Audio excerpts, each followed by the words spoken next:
Hello beautiful people and welcome to the channel Life After Narc. My name's Debbie and I talk about all things to do with narcissistic, abusive and toxic relationships, as well as looking at healing from them. But today I'm doing something slightly different. I'm moving more into my healing process now and feeling that my narcissistic relationship is gone.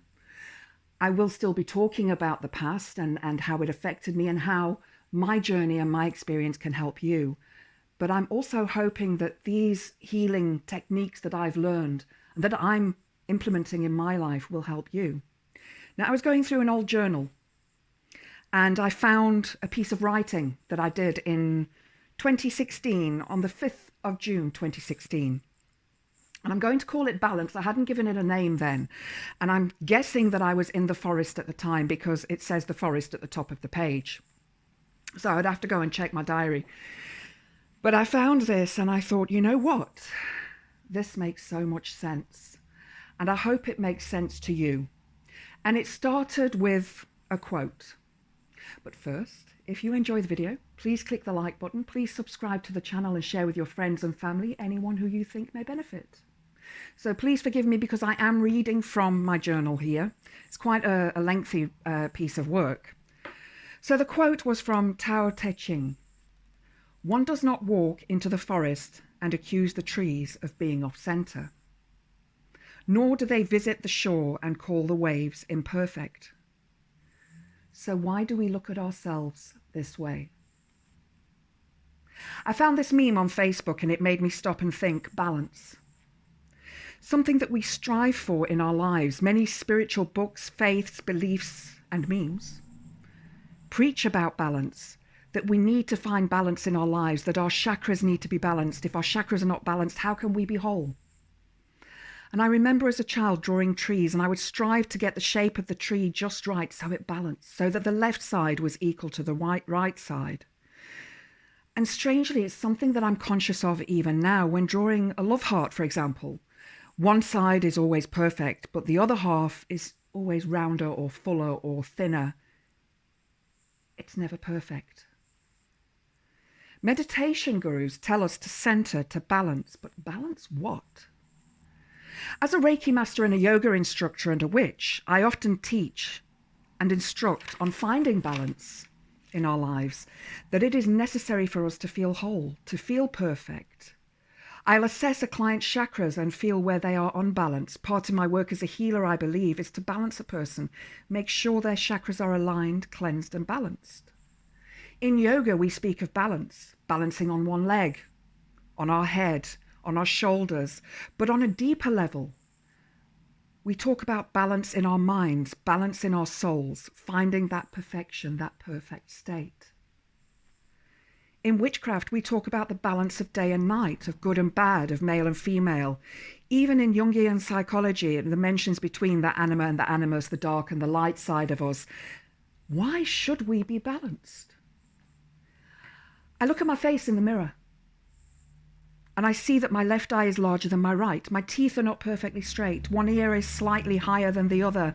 My left hand is different to my right hand and my right foot differs to my left. This unbalanced image is evident in my cats. I have 6 little bundles of joy and claws.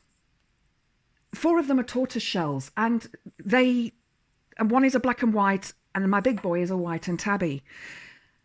And in their faces, they're all different. One has a ginger stripe on her nostril. One has a ginger face and slightly uneven. And Buttercup now has a tiny line of white fur under her right eye. Wasn't there before. There is no balance in their looks. And they are fine with that. Years ago, I read somewhere that most beautiful people are those with perfect symmetry, or close to perfect. That as humans, when choosing a mate, we look for that symmetry in a possible partner. But why? Do we see what we would like to achieve? Do we look for someone who closely mirrors ourselves? Or is it some ancient, deep, primal urge to ensure we produce the most attractive young?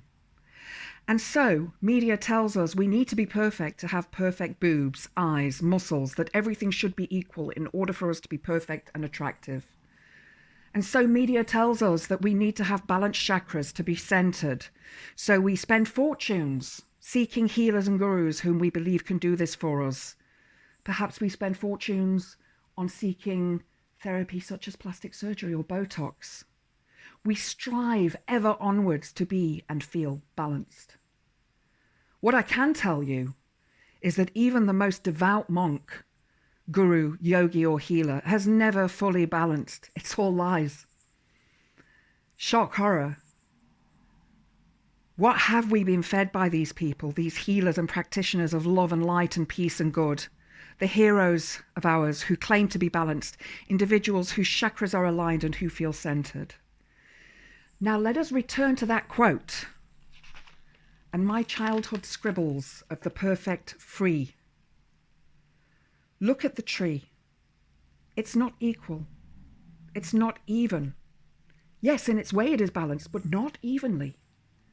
When the seed germinated, the sprout had to fight its way through the soil and pebbles, forcing the sprout to grow skew. The sprout became the stem the trunk. The wind blew the sprout as it grew, forcing it in one direction, then the other. Sun rises in the east and sets in the west, and here in the northern hemisphere, the sun shines on us from the south.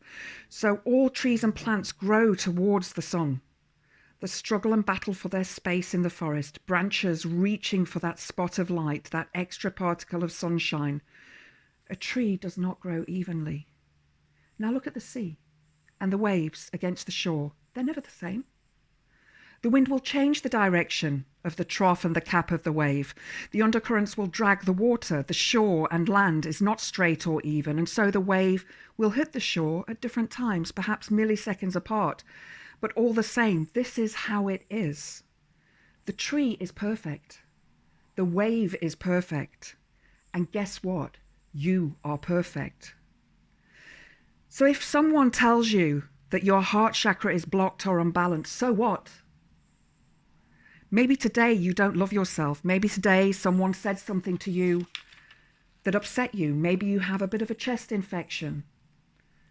Oh, I see your third eye is blocked. That's why you feel off, says the healer, psychic, guru, or master. Perhaps you saw a ghost when you were a child and it frightened you, so you don't want to go down that road again. Maybe you don't want to see things. Next time you practice tree pose, look in the mirror. Note that when you balance on your left foot, your right leg and foot is high up on the inner thigh. But when you balance on your right foot, your left foot doesn't reach as high as the opposite side. And your stance is slightly skew. Does it matter? No. Why? Because you're doing the best that you can. And you don't need to be perfectly balanced or centered to do that. Some days, when you meditate, your mind becomes clear and focused, and other days there is a jumble of words, thoughts, and general junk going on. Does it matter? No. You are still meditating. You are still aware of what your mind is doing. A flower on a bush does not look at the flower next to it and think, I'm prettier than that flower. My petals are even. My colors are brighter. My pollen is heavier. No. That flower has one job, and one job only: to keep the plant and species alive. The whole bush works together to make sure that there are plenty of blooms so that the bees will come along and pollinate. That is the bush's balance. Then come autumn, the leaves and flowers begin to wither and die. Perhaps the flowers become fruit. The sap returns deep into the stem or root and sleeps there while the earth rotates on its axis. That is not balanced. While the earth orbits around the sun on its elliptical path, the axis of the earth even has a slight wobble. Daytime and nighttime do not occur together, and yet they do. An hour is never the same length. Day and night only have 2 days when they are equal in length, the equinoxes. So for 2 days out of 365, the earth is balanced. If that is good enough for Mother Earth, that is good enough for me. I'd love to hear your thoughts on what you think of that piece. Please pop the comments below. If you've enjoyed the video, please click the like button. Please subscribe to the channel, and I hope to see you next time. Blessed be.